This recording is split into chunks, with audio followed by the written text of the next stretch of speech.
de la forteresse, c'est de la place d'Armes que partaient en étoile les rues vers les différents bastions. Et cette place d'Armes, c'est celle de Philippeville, autre incontournable du circuit Vauban. Philippeville est une création de la Renaissance, de l'époque de Charles Quint, qui a été construite pour défendre la frontière des Pays-Bas espagnols contre la France. Et quand en 1659, Philippeville a été cédée à la France par le traité des Pyrénées, c'est presque naturellement que Vauban, à un moment donné, s'en est occupé. Premier exemple concret de son apport, le magasin à poudre, aujourd'hui transformé en chapelle. Vauban, lui, a conçu un modèle qui soit standard, qui puisse être construit dans n'importe quelle forteresse. C'est un quadrilatère de 20 mètres sur 8, à l'épreuve des bombes de mortier, donc blindé en quelque sorte, et dans lequel on peut conserver des tonneaux de poudre à l'abri des intempéries et à une température constante, à l'abri de l'humidité également. Ce sont des ouvertures qui ne donnaient pas vue à l'intérieur. Il y a un dé de maçonnerie autour duquel l'air circulait et ces évents étaient fermés à l'intérieur comme à l'extérieur par des plaques métalliques pour éviter que les rats n'entrent dans le bâtiment ou bien que l'ennemi n'introduise un animal avec une torche pour mettre le feu aux poudres.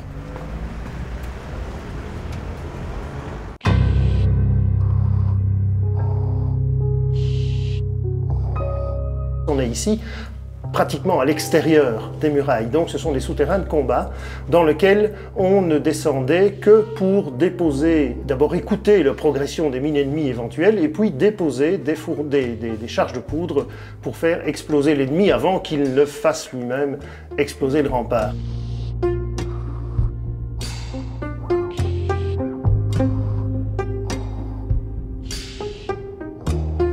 Ça c'est intéressant, c'est un dispositif d'obturation du souterrain. Donc on introduisait des poutrelles de bois qui descendaient à partir d'ici pour monter petit à petit une sorte de barricade, de palissade à l'intérieur du souterrain pour empêcher la progression d'un ennemi vers l'intérieur de la forteresse.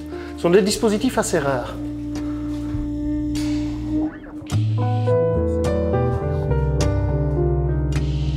Et de place en place, il y a des départs donc, de fourneaux qui permettent d'aller à la rencontre de la mine ennemie.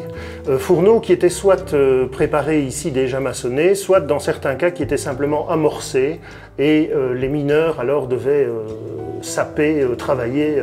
Ça se creusait assez rapidement parce que le sol est généralement meuble, mais ils travaillaient à ce moment-là pendant le siège, au moment du combat.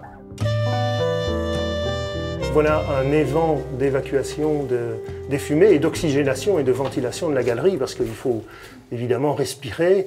Nous, nous sommes entrés par une grille qui est ouverte, mais à l'époque, les souterrains étaient fermés par des portes en bois, donc il fallait aérer en permanence et c'était fait par ces conduits verticaux qui remontaient vers le sol. Ça permet aussi de voir la profondeur à laquelle nous sommes, moins de 10 mètres en général.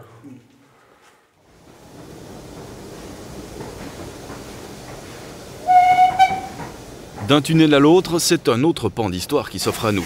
Il y a 36 ans de cela, une centaine de bénévoles s'est lancée dans la restauration d'une ligne de chemin de fer et de locomotives d'époque. Le nom de cette association, le chemin de fer à vapeur des Trois-Vallées. Cette locomotive-ci est arrivée dans le rang du chemin de fer à vapeur des Trois-Vallées en 1986. Et elle a nécessité 4 années de remise en état et elle est en service chez nous depuis 1990. En fait, l'élément principal pour faire avancer la locomotive à vapeur, c'est un gros robinet, qui est un gros robinet de vapeur, et qui permet de faire admettre plus ou moins de vapeur dans les cylindres qui permettent de faire avancer la locomotive. Accessoirement, façon de parler, et en réalité plutôt c'est important, il y a un équipement de frein qui fonctionne à l'air comprimé. La quantité de charbon dont dispose la locomotive, c'est environ 2 tonnes. Ce qui permet évidemment pour nous de faire largement un aller-retour de Mariembourg jusqu'à Traigne. C'est une locomotive évidemment faite pour des petits parcours.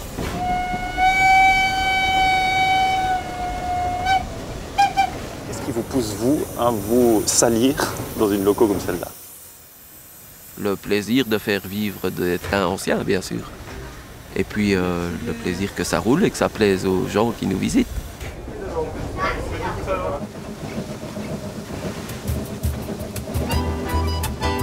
Durant le trajet entre Mariembourg et Traigne, les paysages du sud de la province défilent.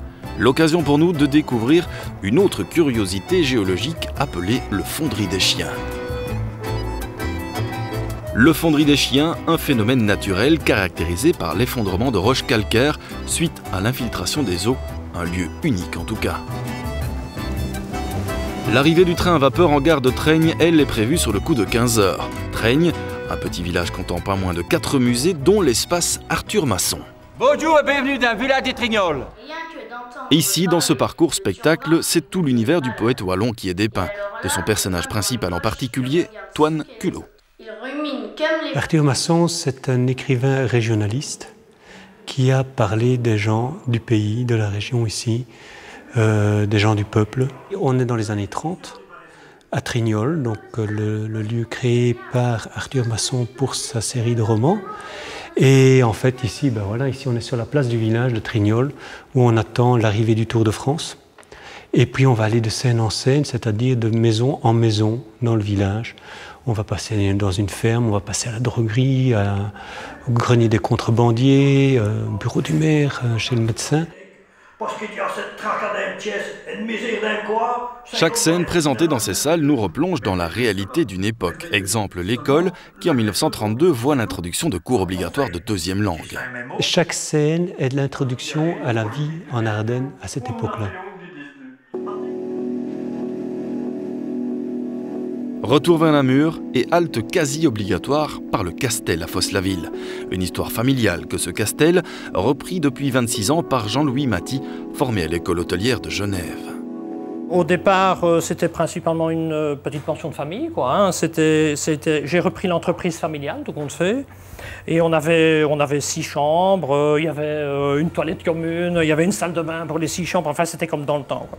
Aujourd'hui, le Castel et ses chambres ont bien changé. La cuisine, elle, reste fidèle à la tradition de la maison et à son slogan « Manger devient plaisir ». Donc ce que j'essaye surtout, c'est de présenter un produit qui a du goût, qui a de la qualité, surtout de travailler sur un produit de qualité. Voilà. Pour nous, Jean-Louis dévoile quelques-uns des secrets de son fameux pavé de Fosse, un dessert régional. Contrairement à ce que beaucoup de personnes croient, évidemment, quand on parle de pavé, on parle toujours d'un pavé de bœuf. Alors ici, vous voyez, c'est une préparation qui est sucrée, qui est à base de macarons. À l'époque, on travaillait beaucoup les jaunes d'œufs, donc je me suis retrouvé avec pas mal de blancs d'œufs. Je me suis dit, qu'est-ce que je ferais bien avec des blancs d'œufs? Et donc, avec les blancs d'œufs, on peut faire des macarons. Qu'est-ce qui va se passer? Donc ici, ce que j'ai fait tout à l'heure, c'était de faire macérer les morceaux de macarons avec un peu d'eau de vie de pomme. Donc, et puis j'y ai ajouté un peu de cassonade, de la cassonade brune, de la cassonade blonde. Ensuite, j'ai fait un mélange donc, qui s'appelle un flan, puisqu'il y a des œufs, de la crème et du lait. J'ai tout disposé. Maintenant, donc, on avait un fond de pâte feuilletée. Et je vais donc maintenant ajouter le couvercle, si on peut dire, pour fermer l'ensemble de la préparation. Léon! Oui. Ah! T'es là? Salut Léon! Hey, quelle nouvelle! Ouais, toi? Tu es de passage! Alors quoi, t'es dans les vignes de Seigneur? Oui, voilà, c'est mon habitude, hein, qu'est-ce que tu veux. Mais quand je vois ces feuilles qui sont si belles, allez, franchement... Ah oui.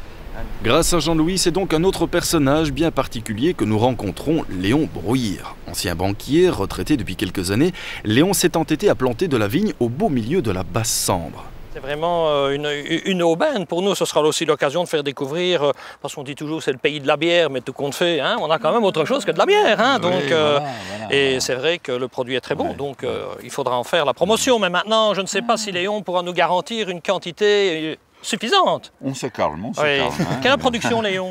Oh plus ou moins 1200 bouteilles par an. C'est ça. Bon an, mal an, quoi. 1200 bouteilles de blanc effervescent, du chardonnay plus précisément, un cépage qui trouve toute sa plénitude sur ce sol schisteux. J'ai arrêté de fumer en 1975. Et le virus était là, il attendait que j'arrête de fumer. Et en 1976, eh bien, je faisais ma première importation de vin. Nous sommes allés chez Momessin à Mâcon avec une R4, une petite remorque, chercher 6 cartaux.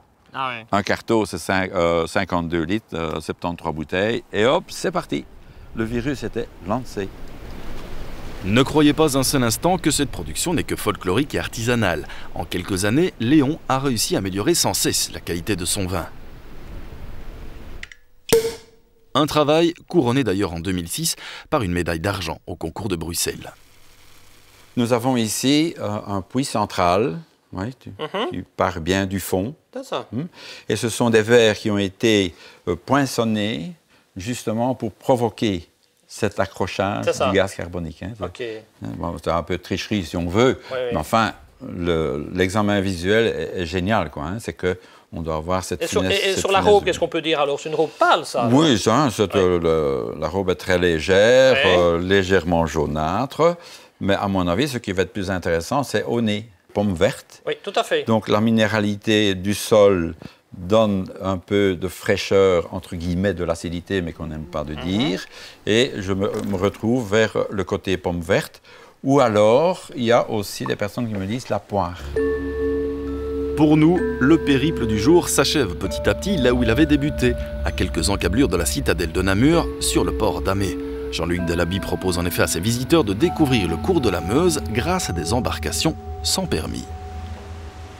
Sans permis ne veut pas dire sans compétence. Maintenant, ceci dit, une navigation dans le Bief qui ne demande pas de passage d'écluse n'offre aucune difficulté particulière. Par contre, si vous souhaitez passer des écluses, je demande quand même un minimum de compétences au départ pour des questions de sécurité quand même. Et très concrètement, quand on se balade ici dans la région sur la Meuse, qu'est-ce qu'on va pouvoir découvrir? Qu'est-ce qui vous marque sur l'eau? Eh bien, d'abord, une autre vision des paysages. Vous êtes sur l'eau et vous n'êtes pas en bordure de l'eau. Donc, à partir de l'eau, vous voyez les deux rives. Tandis que si vous êtes sur une rive, forcément, vous ne voyez que l'autre. Alors, ce qu'il y a ici d'intéressant dans ce parcours, c'est que c'est un parcours très varié. On y voit des rochers, on y voit des villas, on y voit des îles aussi, dont l'île de Dave, qui est la plus grande île de la Meuse. On y voit, malgré tout, un paysage extrêmement varié et bien sûr les écluses, de la Plante, celle de Taillefer et les autres.